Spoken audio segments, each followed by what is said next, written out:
This is Parantalapalli, a tiny tribal village located by the Godavari river bank.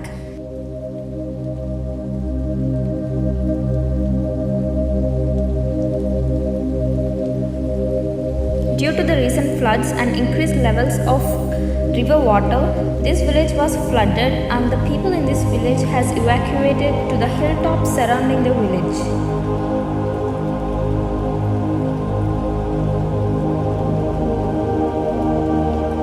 These people went back to their village and the government leaders visited this place and witnessed the devastating damage happened to them. They lost everything in floods and they were in a very helpless situation. The primary occupation of this village is to sell the bamboo handcrafts to the tourists who visit Papi Hills. But since a year, their business is in great loss as the boat accident that happened in September 2019 has led to the travel ban in this tourist area. While they were still experiencing their business loss, COVID happened and it put them in a much more miserable situation. And these floods left this village in a very extremely terrible situation. Government officials requested NGO named LSM to help this village, and the director of this NGO has accepted the request and provided relief kits to the entire village, which is containing 61 families in a very generous manner.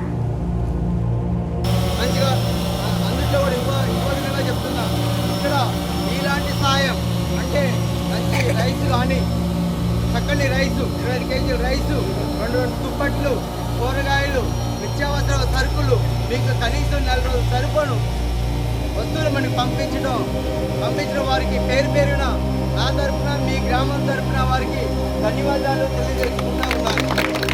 ఎంతో ఆర్థికంగా ఈ COVID-19 వల్ల ఇబ్బందులకు గురయ్యారు.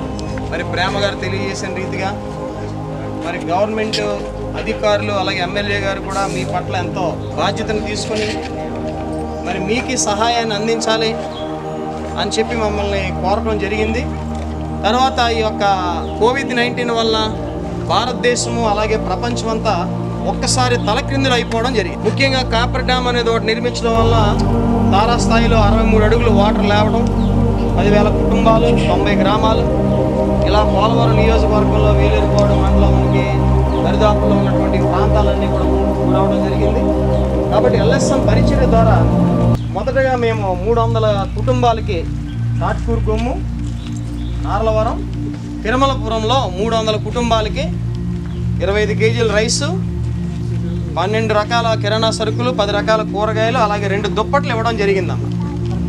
ఆ కార్యక్రమానికి attend అయినటువంటి బాలరాజు గారు, PO గారు మరి వారు మమ్మల్ని అభ్యర్థించిన మేరకు ఇంకా మేము ప్రయత్నించే రేపా గుమ్ములో అవే సరుకులు ఈ విధంగా మీకు ఎలా ఇస్తున్నాము అలాగే రేపా గుమ్ములో అక్కడ కూడా 500 కుటుంబాలకు చేయడం జరిగింది. వాస్తవానికి మేము ఇక్కడ ముందుకు రావాలి కానీ ఇక్కడ రావడం అంత తేలికైన విషయము కాదు. కాబట్టి మరి PO గారు ప్రత్యేకంగా మా కొరకు ఒక లాంచ్ని కూడా ఏర్పాటు చేసి కాచారం గ్రామంలో 100 కుటుంబాలు, టేకుపల్లిలో 66, తర్వాత ఇక్కడ పేరంటాలపల్లిలో 61, తర్వాత కాకిస్నూరులో మరలా మిగతావి అందజేస్తాం. ఇలా 315 లేదా 320 కుటుంబాలకి ఈరోజు అందజేయడం జరుగుతుంది. ఒక్కొక్క కుటుంబానికి 10 కేజీల రైసు, ఈ కిరాణా మూట ఒకటి ఇవ్వబడుతుంది, కూరగాయల మూట ఒకటి ఇవ్వబడుతుంది, అలాగే 2 దుప్పట్లు ఇవ్వబడతాయి ఒక్కొక్క కుటుంబానికి. మరి విషయాన్ని గమనించాలని కోరుతా ఉన్నాం.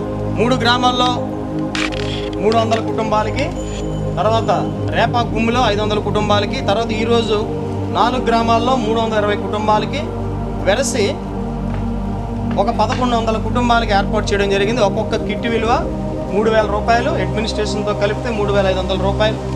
కాబట్టి మరి సుమారుగా 35 లక్షల రూపాయలు విలువ చేసే సరుకు ఇవ్వడం జరిగింది.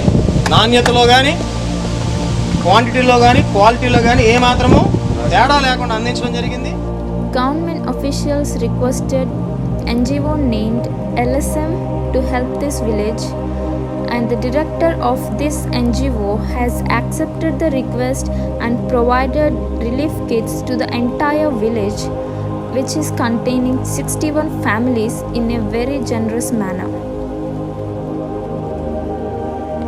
All the villagers has expressed their sincere gratitude as the relief kits were containing the basic necessities and 25 kilos of rice, 10 types of grocery items, ration and 2 blankets for each household. ఈసారి flood ఎక్కువ రావడం వలన ఈ వేరే వేరే సంస్థలు ఇవి తీసుకొచ్చి ఇవ్వడం వల్ల మాకు ఎంతో సంతోషకరంగా ఉంది. ఎందుకంటే ఇక్కడ మారుమూల ప్రాంతంలోని ప్రజలు చాలా ఇబ్బంది పడుతుంటారు సరుకులు తెచ్చుకోవడం కానీ. మెయిన్గా మనకు కావాల్సిన సరుకులన్నీ మీరు ఇబ్బందులో ఇవ్వడం వల్ల మాకు చాలా ఆనందంగా ఉంది. అలాగే మేము ఎక్కువ ఇబ్బంది పడుతుంటాయి మారుమూల గ్రామంలో. మాకేం కావాలో మీరు అయ్యే తీసుకురావడం వల్ల మాకు ఇంకా సంతోషకరంగా ఉంది.